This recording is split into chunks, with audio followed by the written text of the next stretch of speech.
बिस्मिल्लाहिर्रहमानिर्रहीम। अस्सलाम वालेकुम। आप देख रहे हैं चौथा सतून, मैं हूं जवाद फैजी। एक वीडियो में हमने ये बात की थी कि मुहर्रमुल हराम आता है तो उसमें अमन कमेटियां बड़ी फ़ालियत का मुजाहरा शुरू हो जाता है जी, फ़ाल हो गई हैं, मुस्तैद हो गई हैं। डीसी साहब, कमिश्नर साहब, एसएसपी साहब, एसपी साहबान और डीआईजी ऑपरेशन और पता नहीं कौन कौन उसमें आके खिताबात कर रहे होते हैं। और फिर ये मुहर्रम के अंदर ही आके सारा इत्तेहाद हमें नज़र आता है। और फिर एक और मेरा ये पॉइंट मेरे जहन में आता है कि यार ईद उल फित्र हो, ईद उल अज़हा हो, रमज़ानुल मुबारक हो, तो उस पे तो हमें चाँद के इख्तलाफात नज़र आते हैं कि पेशावर में ईद और हो रही है, लाहौर में ईद कब होगी। पहले मुफ्ती मुनीबर रहमान साहब बड़े गुस्से में बात किया करते थे। अब मौलाना आज़ाद के बेटे मौलवी अब्दुल खबीर आज़ाद अब वो एक करने की कोशिश कर रहे हैं कि जी ईद भी एक को हुए, रोज़ा भी एक को हुए। लिहाजा मुहर्रम जो पहला महीना है और आगाज़ होता है इस्लामी साल का, इसमें इख्तलाफ नज़र नहीं आता, क्योंकि इख्तलाफ चाँद की बजाय उन सितारों पे आ जाता है जो अगर ना हो, नबी अकरम सल्लल्लाहु अलैहि वसल्लम जो महताब हैं, जो आफताब हैं और जिनसे पूरी रोशनी मिलती है, और उनके साथ जो सितारे हैं, वो सिद्दीक हों, वो फारूक हों, वो उस्मान हों, वो अली हों, वो हसन हों, वो हुसैन हों, वो तला हों, वो ज़ुबैर हों, वो दीगर सहाबा हों, वो मुआविया हों, वो दीगर जितने भी सहाबा किराम हैं, वो सितारे हैं हमारे इस्लामी उफ़क़ के, कि जिनकी रोशनी से यकीनन हम और हमारे दिल और हमारे जहन मुनव्वर होते हैं, लेकिन हमें इख्तलाफात की जानब धकेल दिया जाता है।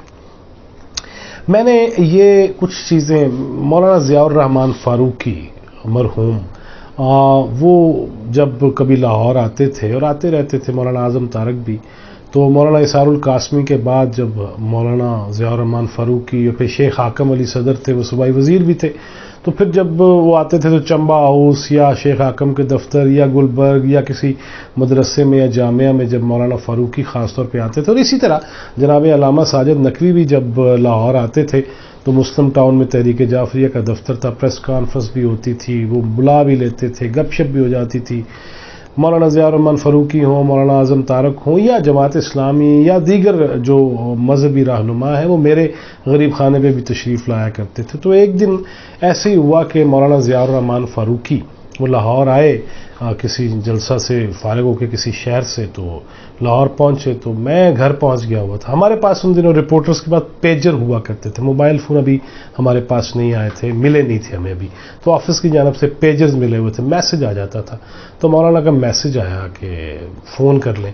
मैं घर था, चूँकि मैंने नंबर मिलाया उनके मोबाइल का, तो उनका कहना था कि मैं यार लाहौर में हूँ, तो मुलाकात कब होगी।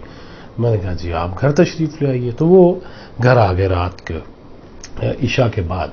तो मेरे भाई जनाब जमील फैज़ी एडवोकेट मरहूम, जिनका गुज़िश्ता बरस इंतकाल हुआ है, वो भी घर पे थे। तो मौलाना आए तो गपशप भी होती रही।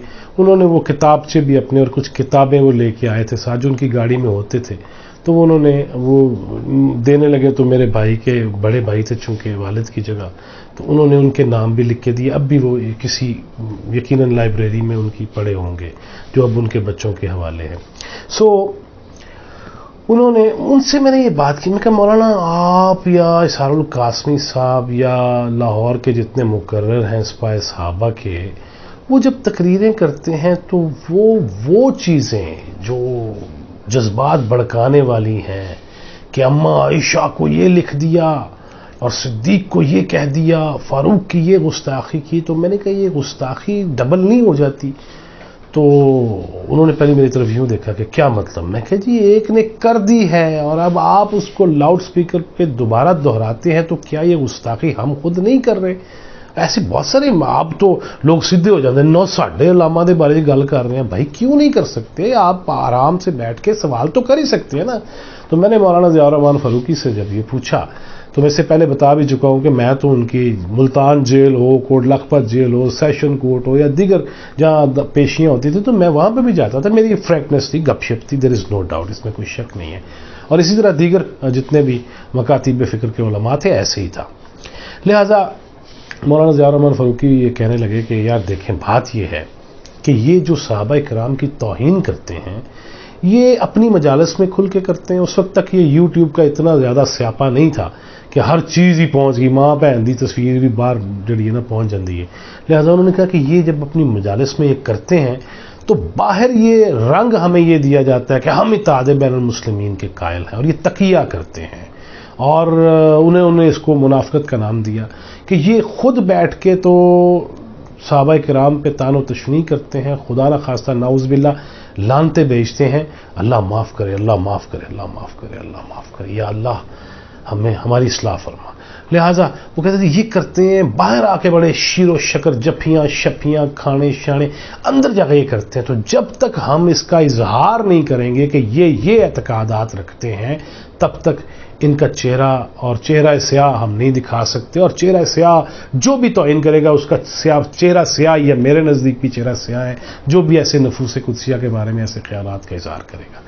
लिहाजा उन्होंने कहा इसलिए हमें ये गुफ्तगू करना पड़ती है, बोलना पड़ता है कि ये जो छुपे हुए हैं, जो दरूने खाना ये जहर उगलते हैं और हमारे सामने बड़े जी मोहम्मद मुसलमान, वो ये उनका कहना था। और मैं भी इसको बिल्कुल मानता हूं कि ऐसा अगर है तो ये गलत है। मैं पहले कहता हूं कि मैं तकफीर का फतवा न देने का कायल हूं, न लगवाने का कायल हूं, ना मुझे किसी से सर्टिफिकेट चाहिए भाई।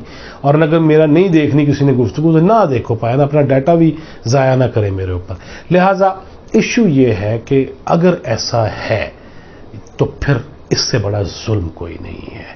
ये वाक़या इसलिए बयान करना था ताकि ये भी आपके ज़हन में रहे कि हम जो इतने 30 बरस में मैं खुद जुमे पढ़ा चुका हूँ ज़िंदगी में अल्हम्दुलिल्लाह, और प्रदेश में मेरे हाथ पे अल्लाह का शुक्र है कि इस्लाम भी कबूल करने वाले 2-3 लोग हैं।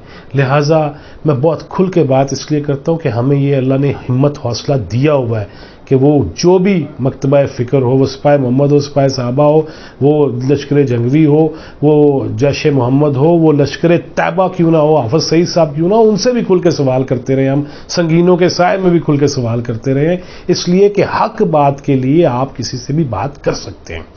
अब बात करते हैं जो मुहर्रम आता है तो अगर तो मख्फी तौर पर कोई गालियाँ देता है, दुश्मनाम तराजियाँ करता है तो उससे रुक जाए, इसलिए कि अब कुछ चीज़ छुपी हुई रहती नहीं है। और खुदा के वास्ते लोगों को इश्ताल ना दिलाएं। मैं अगर सिद्दीक़ फारूक उस्मान अली का मानने वाला हूं तो मैं जान कुर्बान करने को भी तैयार हूं, इसमें कोई शक नहीं है। लिहाजा मेरे जज्बात से कोई खेलेगा तो मुझे वो पसंद नहीं आएगा, लेकिन मैं उल्टा खुदा ना खास्ता उनके बड़ों के हवाले से कोई नाजेबा गुफ्तगू नहीं करूंगा, बल्कि उनके लिए राह हिदायत की दुआ करूंगा। और ये अटल बात है कि मैं मनाऊंगा नहीं, मेरे सामने कोई करेगा मैं मुंह तोड़ के भी रख दूंगा, इसमें भी कोई शक नहीं है। मेरा ईमान है ये, और ये कवानीन भी मौजूद हैं। लिहाजा कोई कानून की खिलाफ वर्जी करे यूं कह लीजिए तो मेरा हक है कि उसको रोकूं और उसके बारे में इतला दूं, उसके बारे में बाकायदा तौर पे बकायमी होशो हवा से खमसा मैं उसके बारे में रिपोर्ट भी दर्ज कराऊं। अगली बात, जब मुहर्रम आता है तो अमन कमेटियाँ, मैं कुछ वाकई ये भी ऐसा भी कुछ उलमा कुछ जाकिर हजरात उनकी डेथ भी हो गई हुई है, लेकिन वो हर साल चूँकि मुहर्रम के दिनों में हमें होता जी कमेटियाँ बन गई हैं जी, कमेटियाँ बन गई हैं जी, आज हो जी इजलास कर लो जी, कुछ खाबे छाबे खा लो। इसमें मैंने देखा कि बाज़ अमन कमेटियों के मेंबर जो हैं वो मुखालफीन को और जो छोटे नहीं इस तरह साहब वो इस्तात नहीं है या कह लें जब चौधरी नहीं है उनको दबाने की भी कोशिश करते हैं। फिर एक वाक़या तो आपको ज़रूर मैं बयान करता हूँ। मुझे पता चला ये इस वाक़े का 2-3 साल हो गए हैं, लेकिन आज मैं इसका जिक्र करता हूँ कि इस्लामी नज़रियाती कौंसिल के रुकन थे राना मोहम्मद शफीक खान साहब पसरूरी, हमारे साफ़ी दोस्त भी हैं और बड़े इल्मी बंदे हैं। उनका नाम चूँकि शफीक है और उसी इलाके में ही सियालकोट डिस्ट्रिक्ट में ही एक शफीक डोगर जो रियाज बसरा साहब के भी करीबी साथी रहे हैं और कई दफ़ा गिरफ्तार भी हुए। अब हैरानकुन बात देखें ना कि वो कहाँ गिरफ्तार होते रहे और अब वो अमन कमेटी के मेंबर है। अच्छी बात है, मुझे अच्छा लगा कि चले सारे मिलके चल रहे, लेकिन उन शफीक साहब के चक्करों में उन शफीक साहब पे पाबंदियाँ आयद होती गई। और वही राना शफीक साहब है पंजाब की जो इत्तेहाद बैनुल मुस्लिमीन की वो कमेटी है उलमा की जो मुख्तलिफ अजला में जाके इत्तेहाद की बात करेगी। अब उन पर फैसलाबाद में पाबंदी है, हैरानकुन बात नहीं है वैसे। اور اس پہ کوئی توجہ نہیں ہے. جب وہ جاتے ہیں جی ایک ہی ہو رہے ہیں وہ کہتا ہے چلو یار اگلی دفعہ کر لیں گے, اس دفعہ تو نمٹائے نا. اب انتظامیہ کا رویہ بھی ایسا ہے. اگر ایسے رویے ہوں گے تو پھر تو معاملہ اگر حکومتی لیول پہ انتظامیہ کے لیول پہ بھی سنجیدہ نہیں لیا جائے گا تو پھر فتنے فساد کا ڈر تو ہے. لہذا چاہیے جناب شیخ کو, شیخ رشید صاحب کو اس پہ غور کریں, اور اگر ان کے بعد کوئی اور وزیر آنے والے ہیں جس طرح ہم سن رہے ہیں کہ کوئی رد و بدل ہو سکتا ہے, تو فائزی جڑا بھی آئے وہ ان چیزوں کو ضرور دیکھے. یہ جو عوام کی جان کو خطرہ, تفکرات, خدشات لاحق ہو جاتے ہیں, اس سے بچانے کے لیے ہمیں واقعی سنجیدہ کاری کا مظاہرہ کرنا ہوگا. اور بہرحال یہ طے ہے کہ کوئی بھی ہو, کسی بھی مجلس میں, کسی بھی جلسے میں, کسی بھی جلوس میں, کسی بھی کانفرنس میں, وہ صحابہ کے نام پہ ہو یا اہل بیت کے نام پہ ہو, دوسروں کو جن لوگوں کے ایمانیات کے معاملات ہیں, جن شخصیات سے بھی, ان کے بارے میں کوئی تبرہ کرنے کی جرت نہیں ہونی چاہیے اور نہ اجازت ہونی چاہیے.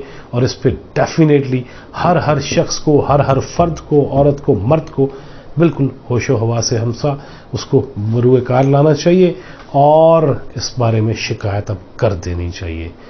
ڈرنا نہیں چاہیے, ورنہ ہم ڈر کے پہلے لبرلزم کا جو ہمیں جو دورہ پڑا ہوا ہے نا, اس میں رہ کے ہم نے اپنی بیسکس کو ہی چھوڑ دیا. اللہ تعالی ہمیں قرآن پاک پڑھنے, سمجھنے, اس پہ عمل کرنے کی توفیق دے اور باہمی بھائی چارے کے لیے اپنی کوشش کرنے کی بھی توفیق دے. ٹل نیکسٹ ویڈیو, اللہ حافظ.